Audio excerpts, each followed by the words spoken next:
LeBron James versus Michael Jordan. GOAT debate. Undeniable proof that you need to hear. Let's play full court, baby. Your go-to channel for the most interesting basketball topics. From an early stage in his career, LeBron James made it clear that he wanted to be the best basketball player of all time. Even better than Michael Jordan. James has tried his hardest, that's for sure.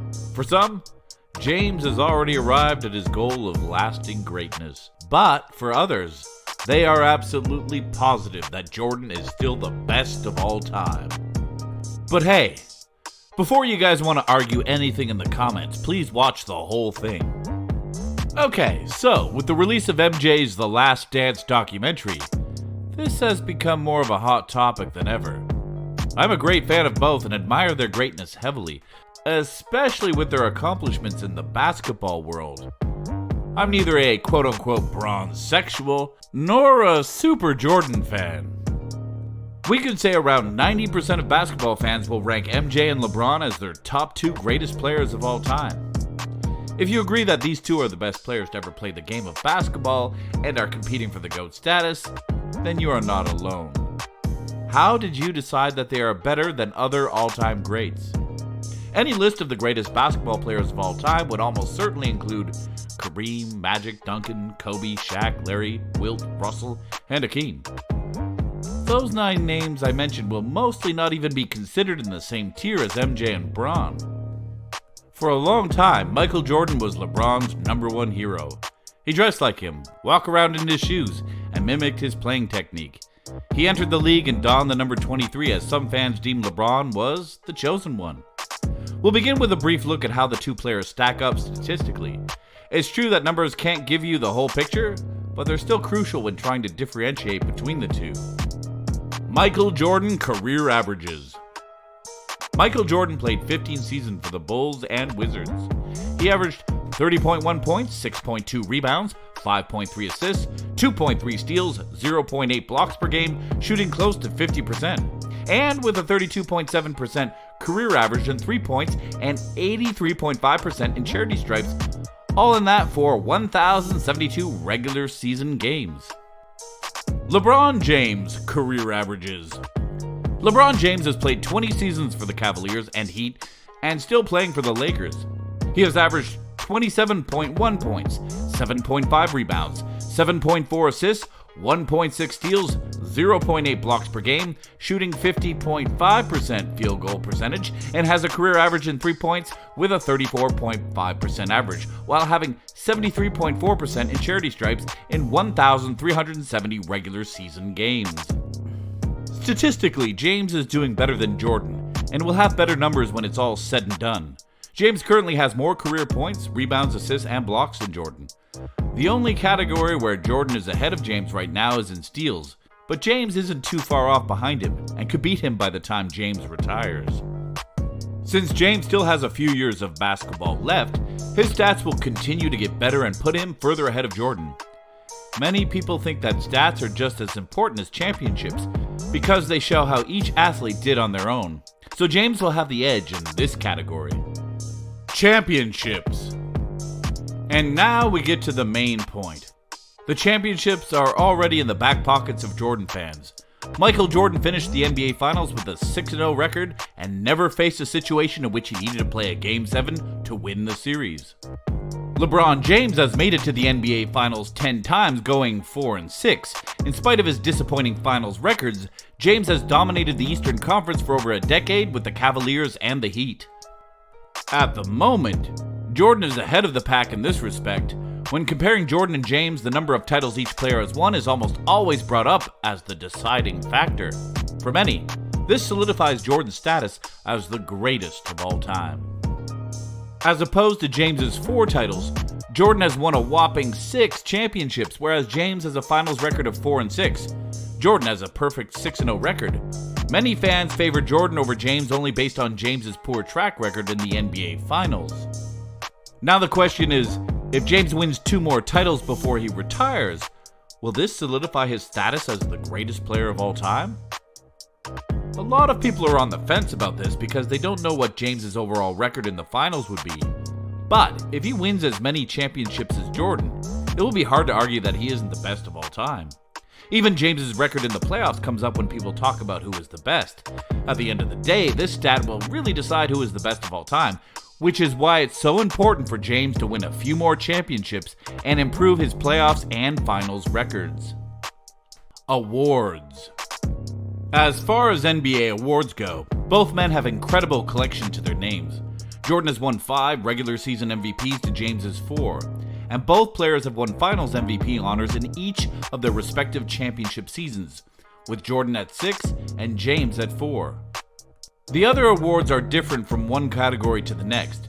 James has been to 17 NBA All-Star games, while Jordan has only been to 14. James will continue to add to this number over the next few years. James has been chosen for more All-NBA teams and All-NBA first teams than Jordan. But Jordan has been chosen for more All-Defensive teams 9 times compared to 6 for LeBron. And Jordan has more All-Defensive first teams. James hasn't won as many scoring titles as Jordan has as well. Jordan has won 10 scoring titles and LeBron bagged his lone award way back in 2008. Jordan fans probably smiling right now. You could talk all day about who has more awards and how one person is better than the other, but in the end, these two athletes are neck and neck in every category of awards. But James is more likely to keep winning awards as his career goes on, giving him the edge in this category in the long run. Level of competition. The level of competition both athletes have had to face is one of the most controversial parts of the GOAT debate. Jordan played against Magic, Bird, Malone, Barkley, and a lot of other 80s and 90s athletes, while James has played against Durant, Curry, Kobe, Duncan, and a lot of other 2000 and 2010 athletes, and even now in the 2020s. While Jordan won a three-peat and had the best win-loss record with 72 wins and 10 losses in the 95-96 season and eventually won the championship, on the other hand, LeBron James destroyed the historic campaign of the Golden State Warriors, coming back from a 3-1 deficit in the finals and breaking the Cleveland sports curse after 52 years. This is hard to compare because you can't say for sure that one time period or style of play is better than the other, but there's no doubt that players today are better than they were when Jordan was playing. But that will happen on its own as players get better trainers, medicine, resources, and other things that will help them get better. People often argue that 90s athletes would have been just as good as today's athletes if they had the same resources. Because of this, you can't really compare the level of competition. Also, saying that the way the NBA is played now is harder than it was back then is an unfair comparison because you can't tell if one athlete would have done better in the other's time. In a debate about this topic, this category will come down to what people like. How do you think Jordan will fare in today's game? A lot of players like Steph, Dame, and Ice Trae pull up from the logo. We got some bigs who play, move, and shoot like guards. How about LeBron? How do you think will LeBron play in the 90s era facing the physicality and some hardball defense? If you love offense, then you'll probably love the 2010s. If you like more defense, then you'll prefer the 90s. The game will always be fun to watch and is a great sport overall. Both decades have had some great moments and great players. However, the sport was more physical in the 90s, and the game today is more about the offense. That's what makes both decades great.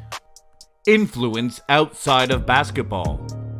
Both athletes are considered to be some of the most influential athletes in all of sports. With Jordan's famous Jordan brand and James's huge brand with Nike, a lot of people think they are tied in this category. Both athletes were in the Space Jam movies, which shows that they are even popular in Hollywood. James has a bigger following and more influence on social media than Jordan. This category is a tie because both athletes have a lot of influence outside of basketball and will continue to do so for years to come. The crazy part of Jordan's legendary status in 1984, when Jordan inked a 500,000 signature shoe deal with Nike, the NBA did everything in its power to prevent the release of the sneaker. Every time he wore them to a game, he would be fined $5,000. Jordan built his empire before the internet, which makes his success all the more impressive. At the same time, James knows that the world has become smaller and he's better than Jordan at using social media and technology to grow his brand in ways that Jordan never thought of. Younger fans, if not this generation then the next, may not relate to Jordan the same way they do to LeBron, especially if LeBron is on their phones and TVs.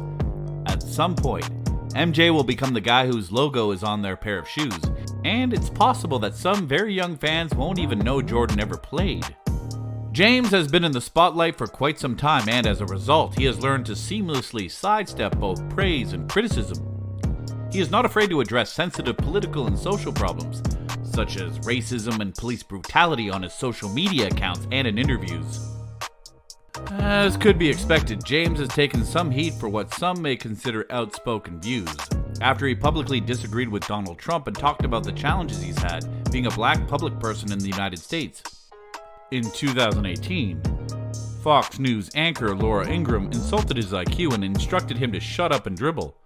James answered with grace and dignity, telling Ingraham that the best thing Ingraham did was to help me create more awareness about social justice. James avoided getting sidetracked by the host and instead focused on conveying his message rather than drawing attention to himself. Although King James may never match his airness's on-court achievements, LeBron's impact on the NBA as a whole has been unprecedented, ushering in the era of the super team. But let's save this for another episode to discuss. Regardless of who you believe to be the best basketball player of all time, Jordan and James are undoubtedly the best and second best players in NBA history, respectively. Both players have made significant contributions to basketball, and their influence and impact will be seen in the NBA for years to come. Now, if you're waiting for a final decision on who is the best, I think it's pretty much a tie, but right now I would say it slightly goes to Michael Jordan. Sorry, LeBron. We hope you enjoyed the video topic today. Subscribe to our channel, Full Court. And hit the notification button to be notified when we upload more content. Don't forget to leave a like and comment below. Furthermore, feel free to suggest any type of videos you would like to see on this channel.